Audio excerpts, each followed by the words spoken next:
નમસ્તે મિત્રો, સ્વાગત છે તમારું મારા આજના નવા વિડીયોમાં. મિત્રો, આજે આપણે બનાવીશું મસાલા ભીંડી. તો એના માટે મેં 500 ગ્રામ જેટલા ભીંડા લીધા છે. એને ધોઈ લીધા છે. ધોઈ અને આપણે એને કોરા કરી લીધા છે. ત્યારબાદ એને આપણે કટ કરી લઈશું. આ રીતે 2 ભાગમાં કટ કરીશું. તમારે ગોળ શેપમાં પણ કરવા હોય તો તમે ગોળ શેપમાં પણ કરી શકો છો. તો પહેલાં આપણે ભીંડાને કટિંગ કરી લઈએ.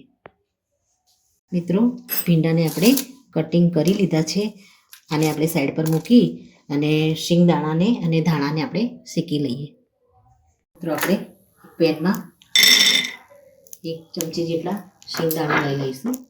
શિંગદાણાને આપણે થોડા શેકાવા દઈશું. ત્યારબાદ શિંગદાણા થોડા શેકાય ત્યાર પછી આપણે આખા ધાણા એડ કરીશું. મિત્રો, શિંગદાણા છે સરસ શેકાઈ ગયા છે. થોડા આપણે 2 સૂકા મરચાં એડ કરીશું અને આખા ધાણા એડ કરી દઈશું.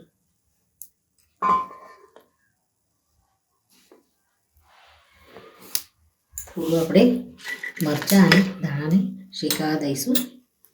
હવે આપણે ગેસને બંધ કરી દઈશું. પેન ગરમ જ છે.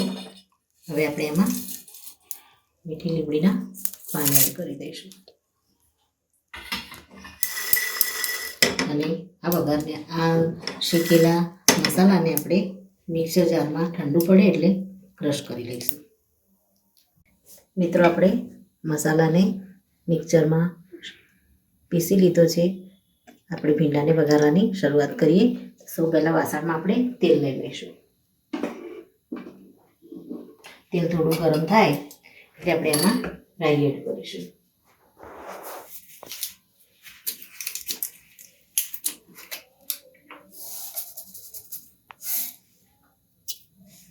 રાઈને આપણે તેલમાં સારી રીતે ફૂટવા દઈશું.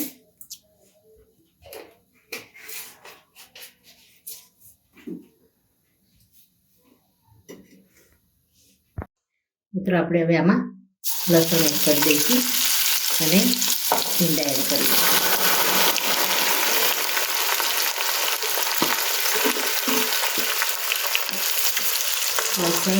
વાટેલું લસણ અને આપણે વાટેલું જીરું એનો આપણે વઘાર કર્યો છે.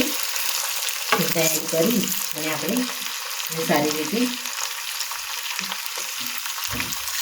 પાડીશું.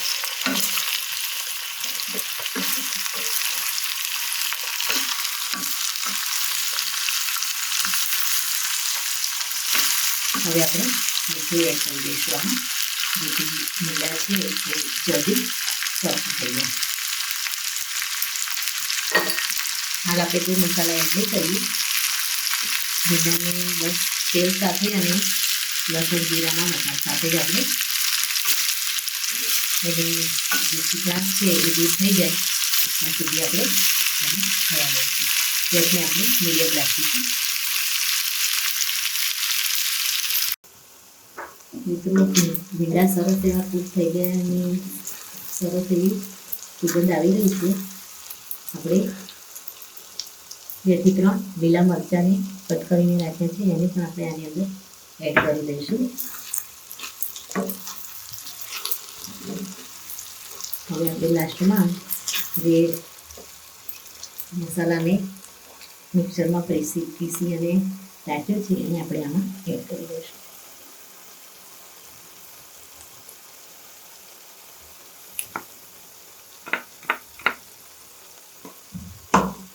પછી આપણે થોડું મીઠું એડ કરી દઈશું અને શાકને આપણે બરાબર ચલાવી દઈશું.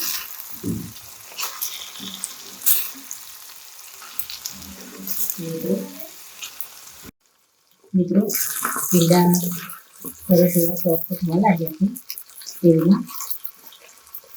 હવે આપણે મસાલા એડ કરી દઈશું. તો પહેલાં તો આપણે હળદર એડ કરીશું.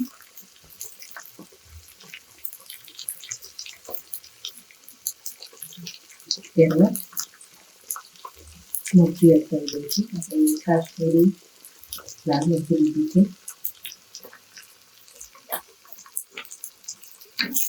ભીંડાને ચલાવી દઈશું.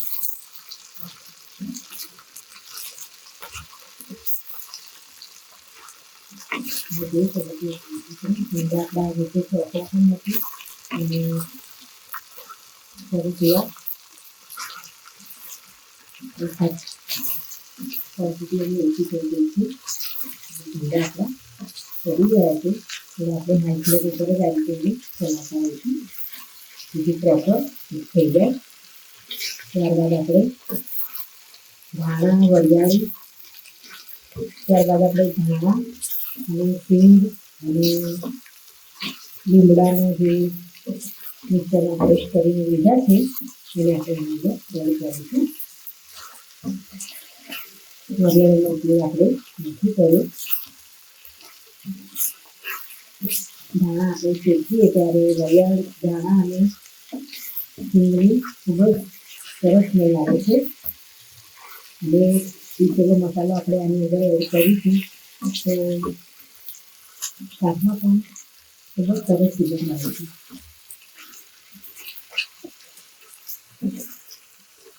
તો મિત્રો તમે જોઈ શકો છો મસાલા ભીંડી બની અને રેડી થઈ ગઈ છે અને સુગંધ પણ સરસ આવે છે અને શાકનો કલર પણ ખૂબ જ સરસ આવી ગયો છે.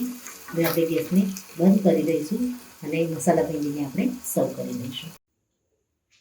તો મિત્રો મસાલા ભીંડી ઝટપટ ફટાફટ બની અને તૈયાર થઈ ગઈ છે. તો મિત્રો આને પરોઠા કે રોટલી સાથે આપણે સર્વ કરી શકીએ છીએ. તો મિત્રો આ સાથે મારો આ વિડીયો અહીંયા પૂરો થાય છે. જો મારો વિડીયો તમને ગમ્યો હોય તો મારી ચેનલને લાઇક શેર અને સબસ્ક્રાઈબ કરવાનું ભૂલશો નહીં અને કમેન્ટમાં જરૂરથી લખો કે મારી રેસીપી તમને કેવી લાગી. ફરી મળીએ એક નવા જ વિડીયો સાથે. ત્યાં સુધી આવજો. Thank you.